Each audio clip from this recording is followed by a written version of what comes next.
Welcome to the Virginia is for Laughers podcast, brought to you by X2 Comedy. If you're looking to get more out of your Shenandoah Valley experience, then this is the podcast for you.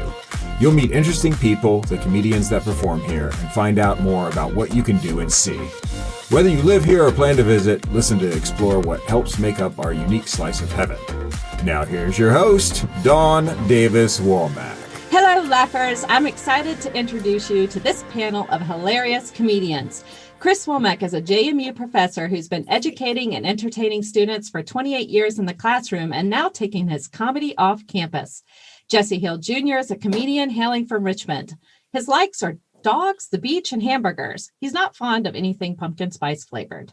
Sarah Ahmed is also a Richmond-based comic who produced Beans, Bits, and Brews at Crossroads Coffee and Ice Cream and will soon take the show to other venues in the coming months.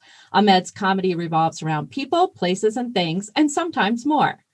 Jared Kassebaum originally hails from Indiana. This LA-based comedian charms audiences with his unique blend of naive storytelling and witty wordplay. He runs a popular monthly show in Los Angeles and has performed all around the country. Welcome to the show, everyone. Thank you so much. Thanks. So good to be here. Yes. So good to be here. It is good to be here. I'm very delighted to share you all with the laughers. It is super exciting. And laughers, we have something super special for you today because this just in, Jared Kassebaum just got engaged. Woohoo! Thank you so much. That is true. That is true. It is true. And we congratulate you, Jared. To celebrate, we thought we would do something fun for him and his fiancée, Annalise, to celebrate. On today's podcast, we have two married comedian couples with myself and Chris, as well as Jesse and Sarah. After the panel interview, we're going to hand it over to Jared to host a newlywed game of sorts to ask us what he's always wanted to know. He may walk away thinking he's made the best decision of his life, or he'll run for the hills. We'll see. So let's get this started, laughers, and have some fun. Ready, comedians? Yes. Oh, yeah. Let's do it. Ready. Let's do this. Let's do this. I want them to, laughers out there, to get to know each of you a little bit. So I have to know, where did you do your first stand-up comedy set and how did it go? Let's do ladies first. Sarah, can you share with people what that experience was like for you? Yes. I feel like we've outnumbered the men on here because you're the host of the show. I really like it. Woman power. Exactly. I love when there's a woman in charge. I love being asked this question because you don't reflect on it yourself, I think, enough as a comic. But it was Comedy at Pie in Richmond, Virginia. That place, bar, restaurant is no longer open. But yeah, Comedy at Pie. Saturday. It was every Saturday night. Really late show. Definitely a dive bar vibe, and it went well. It went well because I felt like I had nothing to lose. And the crowd was super, super nice. I think they could tell I was nervous, holding a piece of paper, hand shaking. But yeah, it gave me false expectations of how good I was going to do, for sure. That's a great story. I love that. How about you, Jesse? Now, this is her other half, Jesse Hill. How did it go for you? The complete opposite. So the first time I ever did comedy, I did it at the Funny Bone in Henrico, Virginia. Wow. And it was what you call a bringer show. So I had to bring enough people in order to perform. And I thought, I'll bring 5-10 people and there would be 50 people there and, I'll do my thing, but it was completely sold out. I think that theater probably holds 150, 200 people, something like that. So I went up there totally unprepared, probably had a few too many drinks beforehand. And I don't know if there's a video of it out there, but I would pay half of my life savings for that never to come out. So not great, but it was only up from there. So. Oh, that's great. Yeah, you don't want that showing up on YouTube sometime later. That's what you're saying too, isn't it? Oh my gosh. How about you, Chris Womack? How was it? What was your first experience like? Well, my first experience was only a month ago. I feel like before the Daytona 500, somebody's interviewing the race car drivers, and then they found out I drove fast one time, so they threw me in there. That's how I feel on this podcast. But so I've only done 2 5-minute sets in my life. The audience should know that. So it was a month ago. I remember it very well. Like it was yesterday. Like it was yesterday, because it kind of was. I did an open mic at Three Brothers Brewery that Christopher Cantrell, who you've had on the podcast, hosts once a month. And it seemed to go well. You were there. I think it went well. It definitely went well. Okay. Yeah, it definitely went. It went so well that I told him if he would do the same 5 minutes, he could do 5 minutes on the next X2 comedy show. And he did do that last week and slayed the machine again. So as long as he keeps going like that, he'll still get a little time on each show, you know? 2-time Daytona 500 winner, not just one. You got something. Right. He does. He's a natural. He really is. So it's exciting to have all of you on here. How about you, Jared? We didn't get the answer to that question from you. We got to hear this. I love that you said, as long as you do the exact same 5 minutes, I'll book you again. Because I do think that's when you see something happen, you like, don't mess that up the next time. So I'm from Indiana originally. I live in Los Angeles now, like you said in the intro. But so my first ever open mic was at a comedy club open mic called Morty's Comedy Joint, which no longer exists in Indiana, as a bummer. But it was one of the few comedy clubs in Indianapolis in central Indiana. And it was a 6-minute open mic, which at this point, looking back, just feels way too long for my first time. I was wearing shorts, as I didn't realize that was a rule at that point, or like an unspoken rule that you're not supposed to wear shorts on stage. And I remember somebody came up to me after the show. It went all right. It didn't go well, but it gave me enough laughs that I was like, I want to do that again, you know? And then somebody came up to me after the show, though, and was like, hey, I don't know if you know, but like, nobody's going to take you seriously if you're wearing shorts. And I was like, oh, that's good to know. So that was a nice, helpful little mentor moment. All right. That was about 7 years ago now. 7 years ago. That's I did not know that. I wore shorts to my first open mic. So there we go. I'm doing it again Thursday. Sorry, I'm not sorry, Jared. It's going to be hot outside. I'm wearing shorts. If it's an outdoor show, I do think if it's an outdoor show, I think there might be exceptions to that. But otherwise, unless you're fluffy, I think that's the general rule. Okay. Unless you're fluffy. The comedian named Fluffy. Oh, okay. Who's like kind of known for wearing shorts. He always is up there wearing shorts. Like every show, that's like part of his shtick a little bit.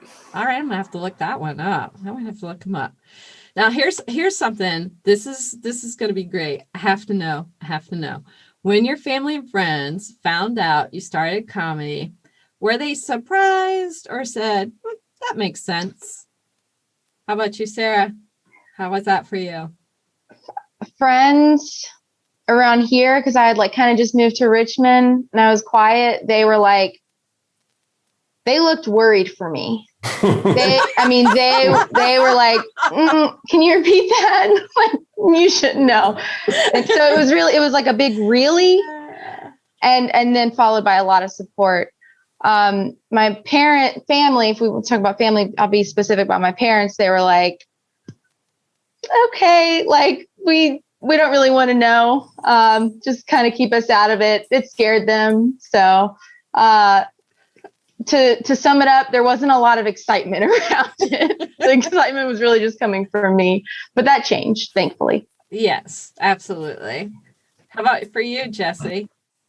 Well, my mom was at my first show, and she has not come to any since then. So not great. But my mom, she would go to more shows if she could. My dad's been to a handful. My dad's ex-military and stuff like that, so I don't think he really understands why his son is trying to be a successful comedian, because there's no like health insurance or retirement or anything like that in comedy. So yeah, I'm a big disappointment. Well, I don't think so. That's why you're on this show. So, how about you, Chris? I feel like it was both because people have been telling me I should, like, you know, everybody keeps telling me, oh, you should do one of those shows with Dawn. But I've been saying no for so long that I think that they were surprised that I finally did, if that makes sense. Yeah. In fact, Christopher Cantrell, he's been telling him for 2 years that he's going to do 5 minutes. He's going to do 5 minutes. And then he finally showed up. So we surprised Christopher when we showed up the open mic, and you said you were going to do 5 minutes. He was like, "What?" Yeah, it was really great. How about you, Jared? I think I had a couple of friends that were pretty supportive, but my parents were very cautious. I remember my mom said something along the lines of like, "Oh, you sure you'd still be able to get a job if they find out you're trying to do stand up?" Or, you know, like I just a little bit more of that sensitivity. Same reaction when I got a tattoo, though. My dad was like, "Nobody's going to hire you now." So, but then I had a couple of friends who were really supportive. My grandpa, though, was super supportive. And I remember being super surprised. I almost got the vibe that he had always wanted to be a comedian, and like, he like sees me as like a way to kind of live that out a little bit. And so after I did my first open mic and he heard about it, he got me the Judd Apatow book called Sick in the Head, where it's like interviews with comedians. And I just remember feeling really encouraged by that, because that was kind of his way of saying I want you to keep going. Is that your paternal or maternal grandfather? It's my mom's dad. He actually passed away a couple of years ago, but yeah, that was my mom's dad. Oh, what was his name? His name was Paul Gunderman. Paul Gunderman. Shout out to Paul and his memory today for that encouragement to you. That's really sweet. Now, this tattoo, I need to know where is this tattoo? What is this tattoo you have? I've got a few on my shoulder. Oh my goodness. Okay. Yeah. At this point, it's a few. The first one was this one. Okay. Which is Psalm 63:3 from the Bible. Nice. And then a Hebrew word from that verse. And then I've kind of ended up surrounding that with some other meaningful things, and then another thing there. Okay. Will you be showing off your tattoos at the show? You know, I don't have any jokes about my tattoos. It feels a little self-indulgent. Okay. But, you know, we can talk about it. I'm staying in your guest bedroom, so we can chat after the show. Yeah, that's right. We will definitely do that. We will definitely do that. I have another question. I find the answer to this is so fun when I ask the various comedians this, is who are some of your favorite stand-up comics, and what qualities do they have you admire? Sarah. All right. Yeah, I just had to unmute myself and not stall at all. I'm not gonna lie. This question, I feel very vulnerable at answer always, and probably just because I'm indecisive.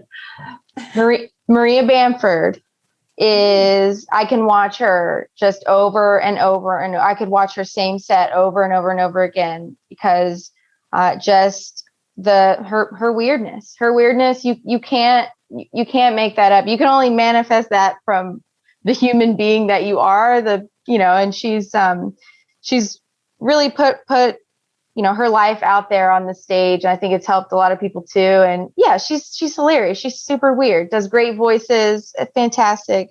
So she inspires me to do character stand up, and she's the only comedian that ever did. And George Carlin for sure, because I agree with every single thing he's ever said. It's like those are like my core beliefs, and it's amazing. I feel like, yeah, that was just cool that he was doing that. I mean, it was only, when did he pass away? 2004. But I feel like it was kind of controversial for his time to, be joking about what he did. And I respect him so much. Love him. He's so real. And Dave Chappelle. Dave Chappelle. Just, even though I didn't like a couple of his, newer stuff that came out as much as the older stuff, it's like, yeah, but if you look at the average, he's the best. So yeah. His whole piece of work is impressive for sure. Yeah. Jesse? Yeah, I think piggybacking off of Sarah, Maria Bamford is an early favorite of mine. Also, Joan Rivers is probably one of my comedic heroes. I think she like lived comedy. She never was not funny to me. I like different voices and stuff like that too. So like Brian Regan, I've been listening to a lot lately. Jim Gaffigan, things like that. The list could go on, but yeah, those are just a few of my favorites. And what qualities do you like about one or all of them? I think with particularly like Brian Regan, just the performance is as funny as the jokes are. Yes. So like I think that is such a unique skill that only a handful of people on the earth really have. So when you get that sort of combination of good joke writing and being able to perform it well, it's magical in my opinion. I couldn't agree more. I love that. I love that answer. How about you, Chris?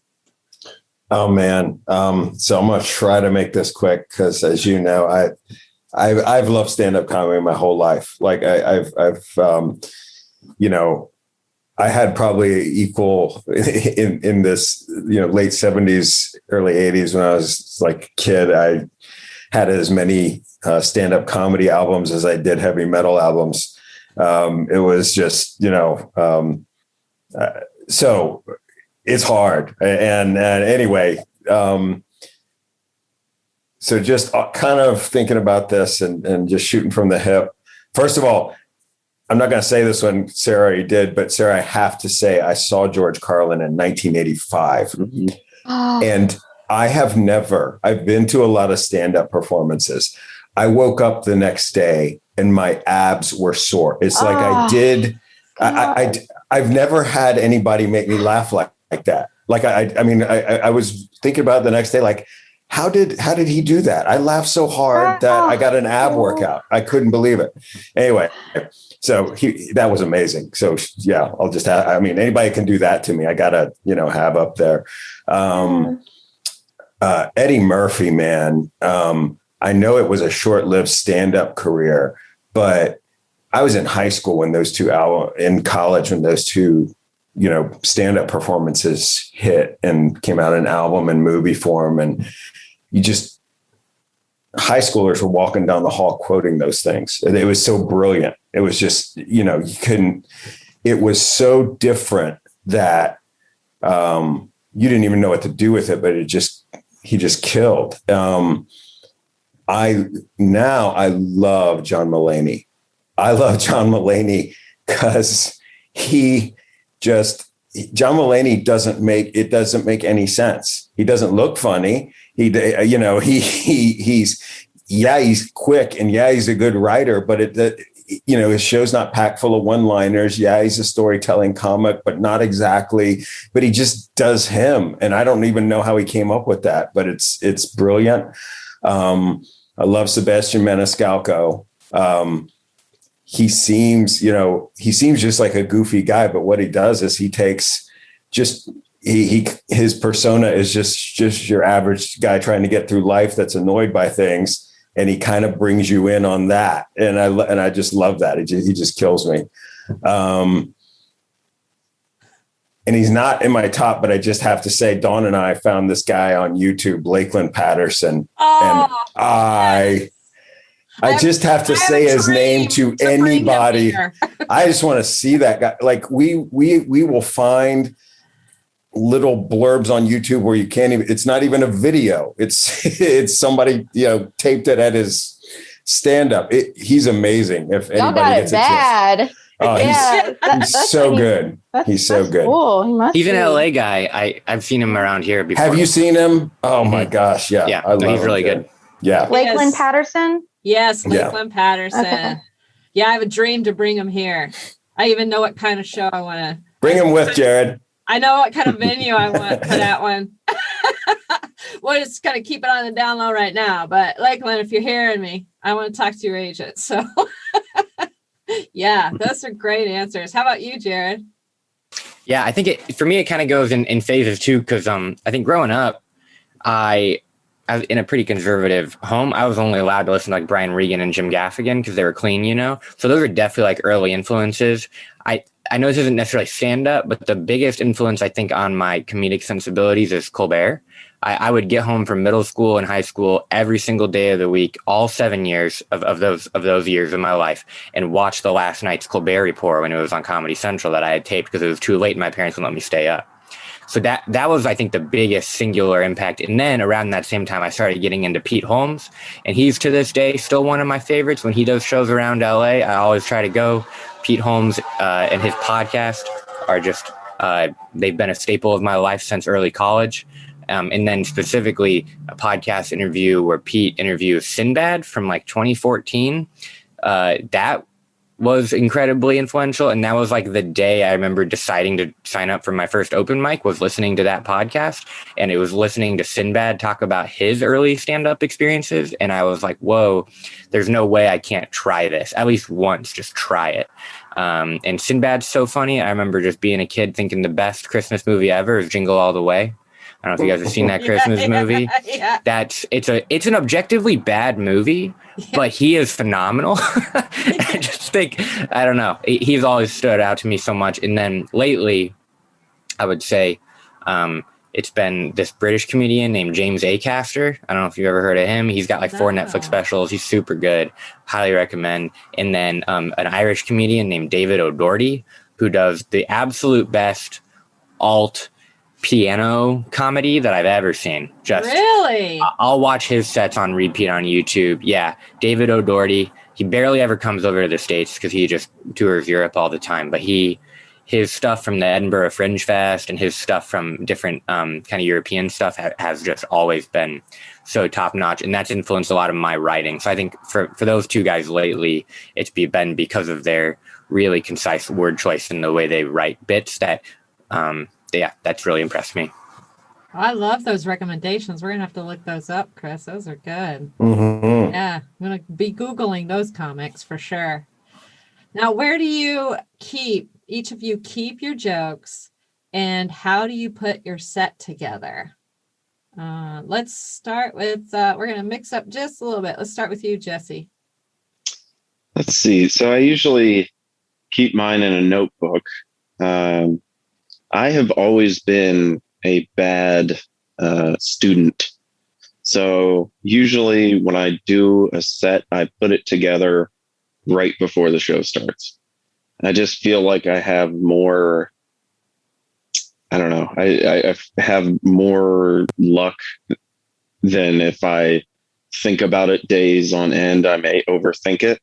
So I think, 30 minutes before the show, I'll write the jokes that I want to do, and maybe some edits here and there. But I've always been that kind of test taker too. Like, yeah, this looks right. All right, let me go home now. So that's pretty much how I work. Okay. All right. How about you, Sarah?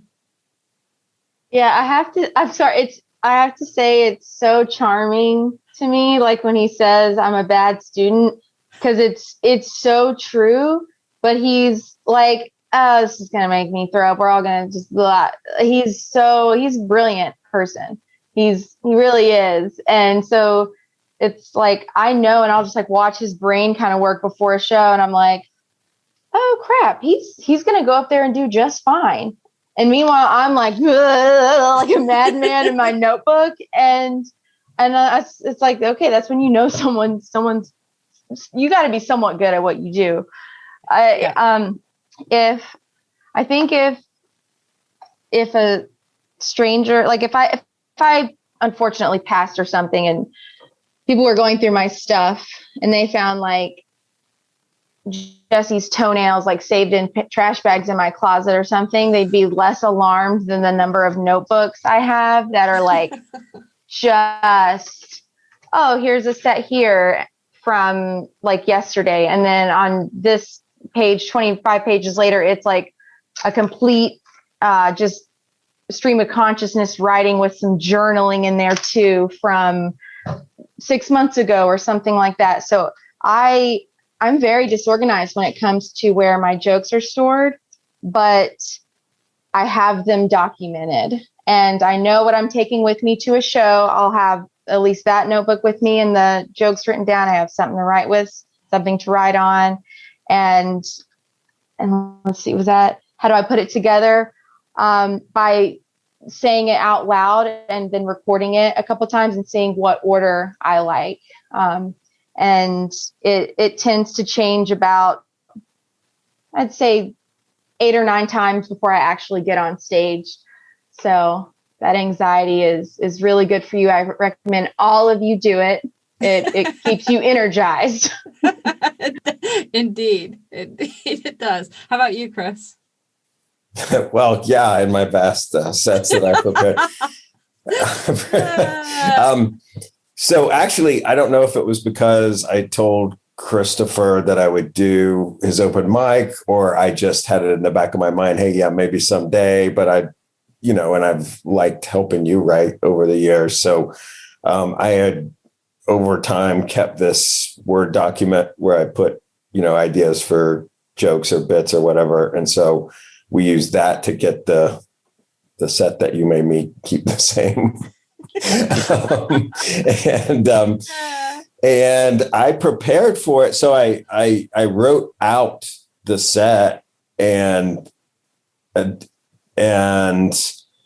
prepared for it. I figured, well, the only thing I have to compare this to is when I give a talk at a conference. Like when I teach, I'm a lot more off the cuff, but when I give a talk at a conference, you got to be tight. You got to know that you're done in 30 minutes or whatever time they give you for the conference talk that you're supposed to give. And so there, I just have some points that I know I'm going to, my 10 points or whatever it is I know I'm going to make. And then I practice saying what I'm going to say, kind of like Sarah said, but I don't record it, but and then kind of saying it out loud and going through it. So that's what I did with the little 5-minute set. So I guess that's my process. Lord knows. I don't know. It changes for people a little bit. Yeah. Some people are really great at writing in their head. It sounds like Jesse does that. Yeah. I have another headliner comic who's worked for us a couple of times, and he can write in his head. And so he has an idea of a certain number of jokes he wants to do, even knows what the topic is, and then he can almost really literally write from stage. It's pretty amazing to watch. Yeah. How about you, Jared? And yeah, I started keeping a notebook for jokes in college, like one of the pocket-sized notebooks. Yeah. And I though very much like Sarah, sometimes I'm writing jokes and sometimes I'm journaling. I'm a big journaler. I do like the kind of morning pages type practice that a lot of people have talk about different places. But so sometimes if I'm at a coffee shop, whip it out and just stream of consciousness, but also jokes. And then I always write out my set list at the least in that notebook before I go on stage, at least once, if not twice, because I'd like to think I can remember the punchlines, but sometimes the way you get to the punchline, I don't always have it the same way. And then you end up stumbling into a better way to tell the joke. So I think that's a big part of my process, is trying to kind of memorize the thing I know that ends the joke, but then giving myself the room to kind of find it each time on stage, and then you kind of realize oh, this is the better way to get to that punchline or not. And then I also use the notes app on my phone quite a bit, but I think a lot of the reason I did the writing notebook that I've stuck with for the most part is because in college so many professors wouldn't let me be on my phone, and I had to, and so I was I'm gonna make it look like I'm taking notes, but I'm just gonna be writing jokes, and then that just kind of stayed with me. Yeah, that's cool. Yeah, it sounds like you guys have a little bit of different process of writing and practicing. It's all very different. Yeah, I'm a bit ADD, so, and I have some issue with that. So I write them all out and then have set lists. And a way I practice actually is once I got the set list and I know the jokes I'm going to do, I actually get in the car and drive around town and practice them that way. It's exactly what I do, and it works for me. So. Yeah. I go on a lot of walks in kind of similar, not driving, but pretty much the same thing. Yeah. Yeah. Yeah. It's something about that physical movement and just that connects for me, and it makes it work. So it's a lot of fun. Here's a great, fun question. What is the funniest joke you've ever heard? What is the funniest joke you've ever heard? I'm giving them a moment to think about that. And they're thinking. And we will start with Chris. I never remember like one-liner jokes. I never do. Yeah. I mean, you know what I mean? So I'm a terrible person to ask that to. So one of the only jokes I remember, this isn't my favorite joke. Well, I guess it is the only one I like tend to remember. It's kind of a dad joke. You guys have probably heard it too, because it's like old, but all right. So Screwdriver walks into a bar. The bartender looks at him and says, "Hey, we got a drink named after you." And the Screwdriver looks at him and says, "You have a drink named Steve?" That's what you remember. These and other top pieces of comedy you can find at an X2 comedy show. Who was it that booked you? I'm sorry. Can I get your name? I promise that's not going to make it. And It's not going to make it in an X2 show, Yeah. but if we make light of it, it definitely will. We like to have fun at X2 comedy shows. Yeah. All right. How about you, Sarah? I mean, I was on the edge of my seat till the punchline. I really was. What? I can't figure it out. This is, and if I just tell you, this is not going to be the most, I can't, it's not, I just can't pull it out of there. It's somewhere down in there, but I'm going to say these have to be at least my top 10. I'm going to do two because the one's really, it's a quote from The Office. I love The Office. I know that's very common. Jesse will tell you, sweet. Jesse may call it a sickness. The amount of time it's and I love it. And I have no regrets. And Michael Scott, he is, he can be insufferable, but eventually you realize just the ingenious of the jokes, the lines that are written for him and his character. It's so consistent. He plays it just, Steve Carell plays it just impeccably. It hurts. It hurts. Agree. Yes. And I've seen it on t-shirts now. I'm like, oh, this one's overplayed, but he says, I'm not superstitious, but I am a little stitious. And it actually is a kind of a slow burner. And you're like, gosh darn it, that's good. It's good. And it's got to be also top 10. Chappelle's joke about, how was anyone questioning that Marilyn Monroe and JFK didn't have a thing when she went to the White House and sung Happy Birthday? And then Dave Chappelle does the impression and it's like, Happy Birthday, Mr. And just seeing this like very androgynous man transform into a woman, a Marilyn Monroe impression for a moment, and then picturing just the ridiculous of that and that they were, I'm sorry to the Kennedy, Foundation, but and I just when I saw that Apollo Live at the Apollo, sorry, Dave Chappelle, that so many golden nuggets in that set, and I'd say that one is one of my faves. So. Oh, great, thanks, Sarah. How about you, Jesse? Yeah, I think I'm similar to Sarah, where it's like, it would be like picking my favorite song. Like I have probably 200 songs that I think are my favorite. So jokes are kind of similar in that vein. I guess if I was to pick one, I kind of like rant humor. So Lewis Black and George Carlin, just capturing the just insanity of the human race is just fantastic. I remember I saw Lewis Black live, and he was talking about the humidity and how that changes the temperature. So the weathercasters will go, it's 87 today, but with the heat index, it feels like 98. And it's like, well, then it's 98. Like if it feels like it's 98, then it's 98.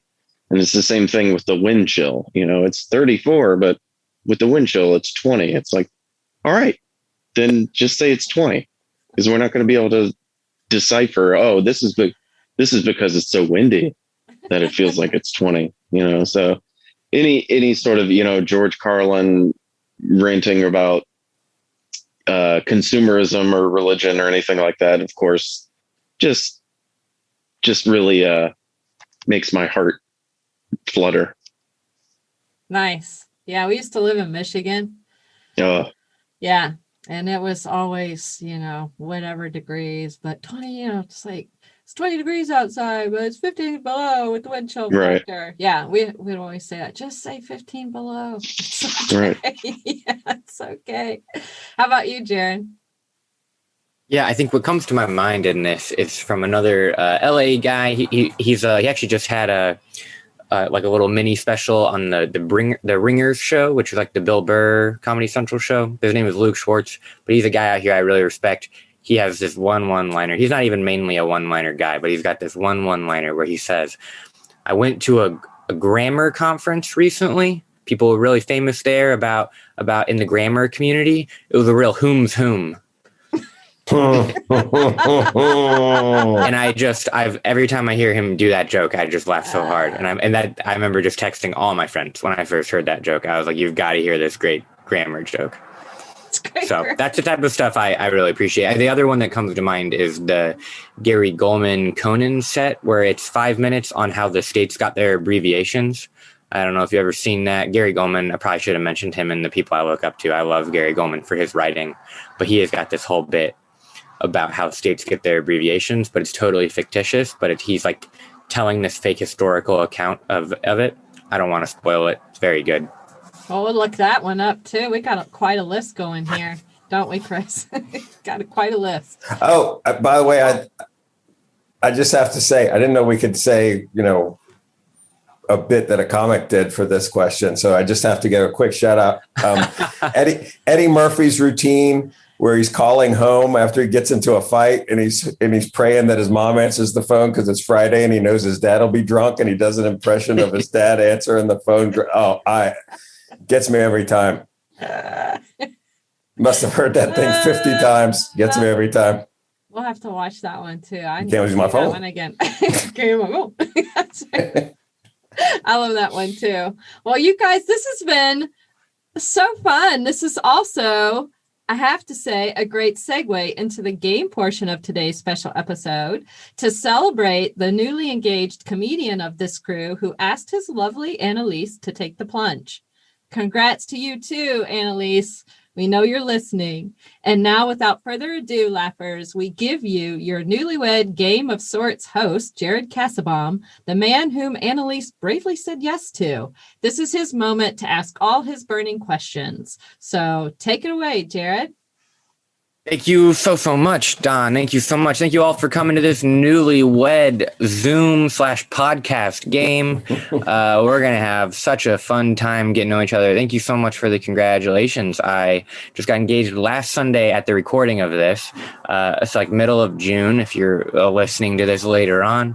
I got down on one knee at our favorite park in Los Angeles. She's a producer for a show around here, so it's been nice to be in the same city, and she's a local Los Angelean herself. But yeah, so we're just gonna ask you both, how unique is that we have two comedian couples that Chris sort of is shaking his head as a maybe. And how unique is that we can talk about that? So we've got a few questions prepared, and then the way newlywed usually is you write it on a piece of paper. I don't think we need to worry about that. We're not going to worry about points, but just be truthful on if they actually said what you thought they were going to say. Mm-hmm. Just be honest, because that makes it a more fun game. Okay. Is that an extra test? Are you testing our honesty? Yeah, the first question is going to be, can you trust your spouse on anything? Perfect. That's a tough one. Next question. Yeah. I like that Jared's all the way in California right now, just like staying away from whatever mess I create tonight. Oh, absolutely. Well, here's then the first question as comedians that I prepared for each of you to prepare an answer in your head.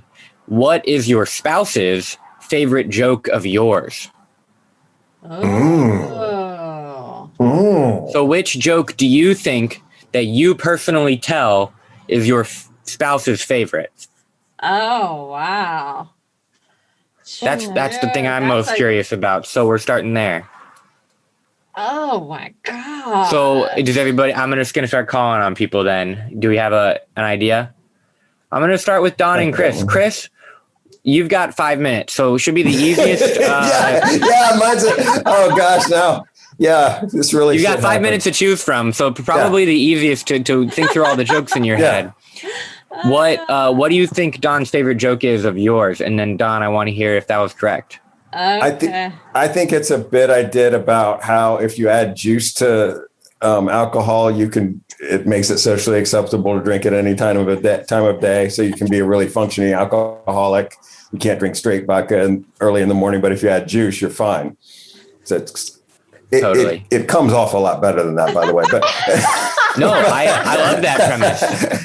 It's actually called a Steve. I love a good mimosa premise. Oh, nice, Jesse. Nice. Man, Jesse, maybe I should include the Steve joke in it and do a callback right there.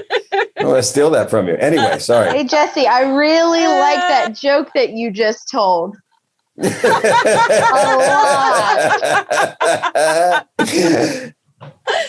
that correct, Don? Was that correct, Don? That actually was, and he does tell it better on stage. So good. Yeah. Well, what about you, Don? What do you think is his favorite joke of you? Oh my gosh, his favorite joke of mine. Oh Lord, that's such a great question. Thank you. I feel like I'm gonna get it wrong. It's part of the fun of the Newlywed Game. I know. I don't know. It's because I went to Catholic school. I know things and by heart. Learned to read it. I'm not telling jokes great either, right? But I can learn things by heart because I went to Catholic school. So, for example, I still know the Lord's Prayer, the Pledge of Allegiance, and all types of Merlot. Nice. Yeah. No, that's good. You said Merlot, right? Like wine? Yeah, like wine. Nice. Yeah. Chris, do you like that joke? I mean, I like that joke, but the one she does that I like the best because I've heard it a lot and it always gets me is she talks about how in high school she scored 2 points on the basketball team the whole year for the other team. Yeah. Okay, let me say that. That's good. That's good. Oh, I like that joke. I like how it buries the lead so well. Yeah. Chris and I will work on our joke for the next show. We got delivery problems, I think. It's. I want to hear 5 minutes of screwdriver jokes, really. I'm going to get to work on it. So now Jesse and Sarah. Sarah looks like she's still been kind of mulling it over in her head. Do you have what do you think Jesse's favorite joke of yours is, Sarah? Oh, shoot. I did the wrong. Oh, no. Okay. I was like, wait, I've gone back and forth 20 times. Like, which one was it again? I pick his favorite. My favorite. I think because it's his favorite to kind of tease me about because he's heard it so many times. And so therefore I think his favorite because we'll just be like, both doing our own thing in the house and we kind of like come to, a intersection where we meet each other and he'll just look at me and go, my dad's from Alexandria, Egypt. Because it's like it's a bit of a lazy joke and it's going to work like in Virginia and like other places people will be like, okay, why is that funny? You know what I mean? But yeah, so he teases me about that. So maybe it's that one. Is it? It's not. Sadly.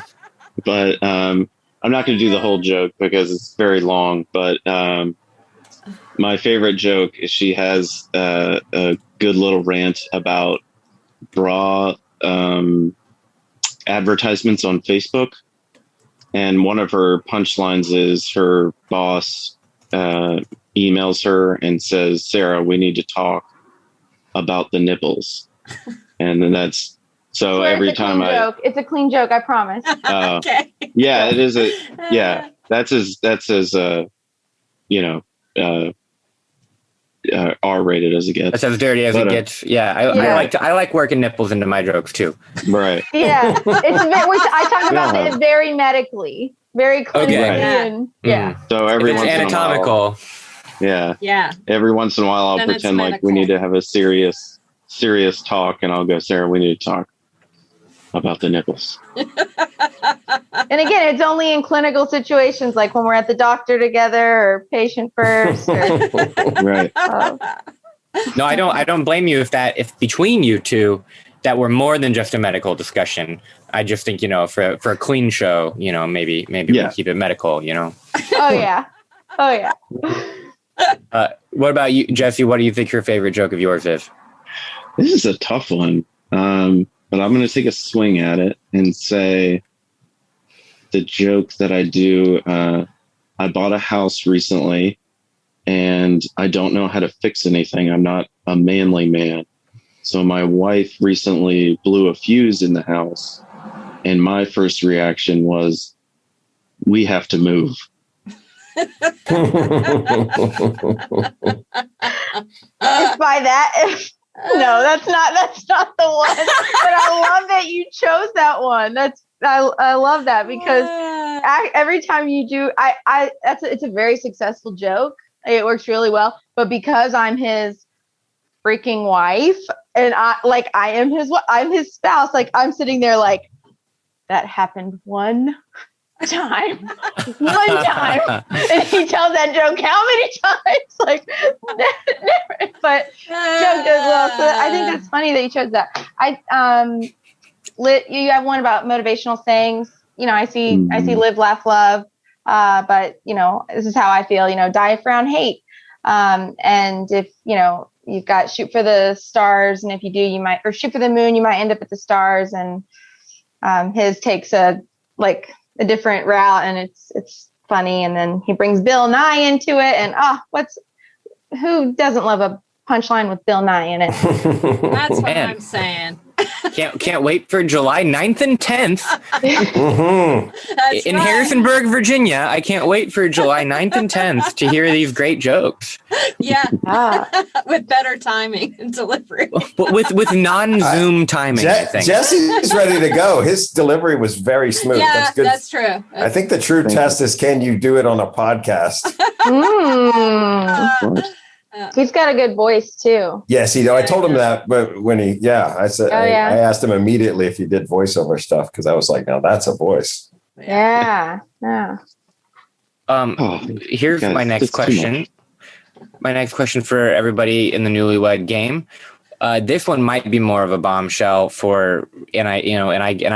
staying in the guest bedroom of Don and Chris. So when I get here, so I just hope that things can be resolved by then after this question is, what was the first behavior that had to be addressed for the couple when you got married? So at some point after the wedding, at some point after the honeymoon, I assume, or the honeymoon phase even, I assume after that, what was the first thing? So you got the stereotype of the okay, he leaves his socks on the floor or something like that. What along those lines, or it could be more deep and philosophical if need be. What was the first behavior from either side? So is it just essentially one per couple, but we'll ask if you guys remember it the same way. What was the first behavior that had to be addressed after marriage? After the wedding. Dang, Jared, Yeah. That's why I was I wanted to do something that might actually kind of twist it a little bit. Yeah. I will gladly go first. Do it, please. Okay. It is the first behavior that had to be addressed, and it was addressed for some years, is leaving the toilet up. Oh, well, there's a lot of candidates, and that's a really good one. Yeah, but I thought it was because it still is addressed, the noises I make while I'm eating. Oh, yeah. Ooh. Yeah, actually, he makes noises so much. I hum. He hums. And so at when we do family reunions or holiday gatherings, or we go out somewhere, you want to sit next to your husband? I'm like, no, I don't. No, I know this tune. That's great. Yeah. What does the humming look like? Like you do it subconsciously or you do it on purpose? I swear it's a different frequency that only she hears. Yeah, and I will do a demonstration. Are you ready? Oh boy. All right, here we go. Here we go.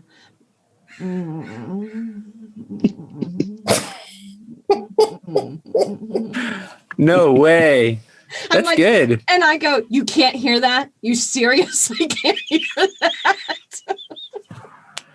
Did that not come out pre-wedding or did you just ignore it?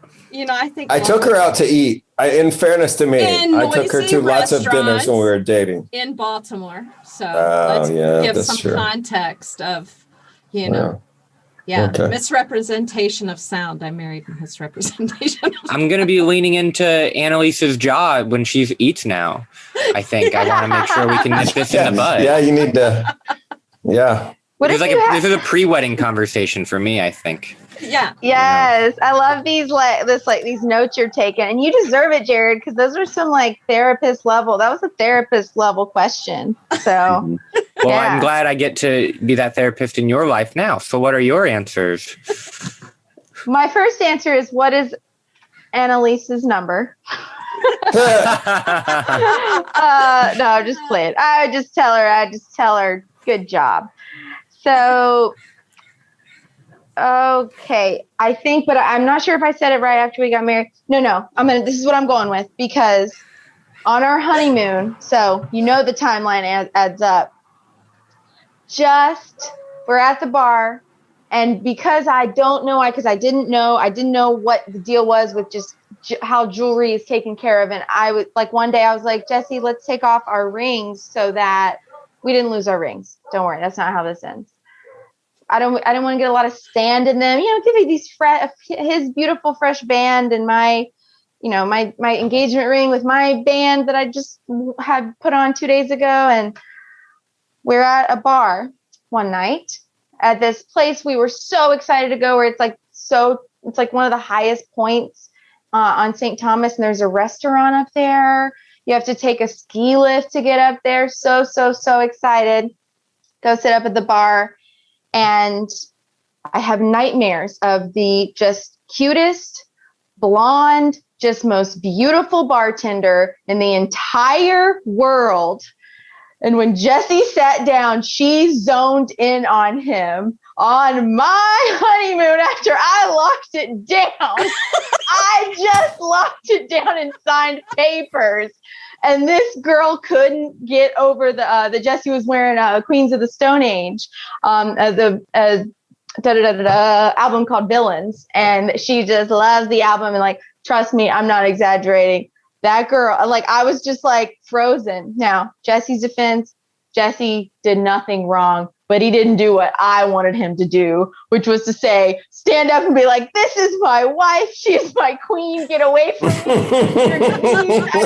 hate you're the most unattractive person in the world. Instead, he was just nice and confused and polite. And he made sure he took care of me that night. I don't mean to be, he was just nice to me. Come on, it was our honeymoon. It's a PG-13 clean cut. Okay.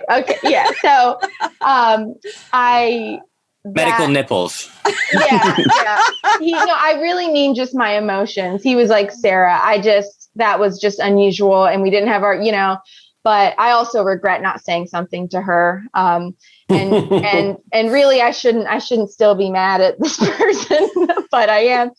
And so I just said to Jessie, I said, hey, in the future in that situation, just do something, stand up and declare your love for me. But kind of synonymous to that, just try to deflect it a little bit more, because I don't want to murder anybody. Yeah. Jessie, have you gotten a chance to declare your love in public in defense of another woman's affection since then? No, because I don't believe it ever happens. Just because I don't know. I have such low self-esteem that I don't ever assume that people are attracted to me. I don't know. I know that Sarah is, and she's my wife, and that's the most important. But, my parents weren't like, you're a great kid, reminding me every day. So I don't ever assume anyone's flirting with me. So the good news is Sarah, since it's happened, she's only brought it up at this podcast and not any time in the last 2 years. So That feels like sarcasm. That's awesome. maybe. But no, I would, the thing I've been yelled at, told to fix quickly is, Yelled at. I like that. I like how you fixed that. similar to the toilet seat. I have a tendency to tinkle on the floor a little bit. So, and I get dive into that right now. Yeah. That's like you're aiming at the floor, or maybe it's like one of those moments where it kind of splits into two and you can't stop that. Yeah, I'm probably thinking about my stand-up set, and I'm just not really paying attention to what's going on below me, And I'll be honest, I'm kind of like, Sarah knows this about me, I'm kind of like a puppy dog. So like, my attention diverts very quickly. So like when you're going number one, it's just a very boring moment where you're just kind of like, okay, I'm just kind of standing here waiting for this to be over, and I don't really pay attention to it very much. But and now you I forget that you're peeing. Yeah, I guess so. And I think so. I think I have, to keep it PG-13, a strong flow. So like that feels PG to me. Yeah. That feels like that feels like an excuse, though. Just like everyone's healthy. Not for nothing. You throw a few Cheerios in that bowl, it'll fix you right up. Yeah. Really? Some good target practice. Yeah, that's what they do for kids. And they're, little boys. Pop a few Cheerios in the bowl. Be right back. Gotta go to Publix. Those are both two things that I yelled at you about, though. You were supposed to pick something, but we can't go over time, right? It's okay. Yeah. Yeah. No, I was supposed to pick something about, oh, okay. I think both are fine. To me, the question is, before the moment at the bar with the blonde bartender, did you ever yell at him or kindly, fastly tell him to pee into a toilet? Which one did that happen early enough on the honeymoon, pre-bartender moment? Heck yes. I don't know why you look confused right now. Yes. So even before bartender moment on the honeymoon, you were telling him to mind where his urine lands. I sure was. Yeah, because okay. Yeah. No judgment. I just wanted to see the timeline on that. Yeah. And I said it to him. I don't yell at my husband. Just if anyone's child services, if you're listening right now, I don't. I really am. But yeah, he knows when a message has to be delivered, and it's coming from me. So there'll be one after this show, more than likely. No Cheerios in the honeymoon suite, huh? No. That's so good. Don, do you want to do one more question, or should we swing it back to you for our lovely conclusion? Yeah, we'll swing it back for the lovely conclusion. Thank you, Well, thanks Jared. for being part of it. Thank you so much. Thank you, Jared. Yes, thank you, Jared. Thanks, Jared. Wow. You did awesome at that. It was a good time. It was a good time. And thank you, Chris and Jesse and Sarah. All of you are so great. So great. Woo. Woo. Thank you. Yes, Woo thank for you. ourselves. So fun.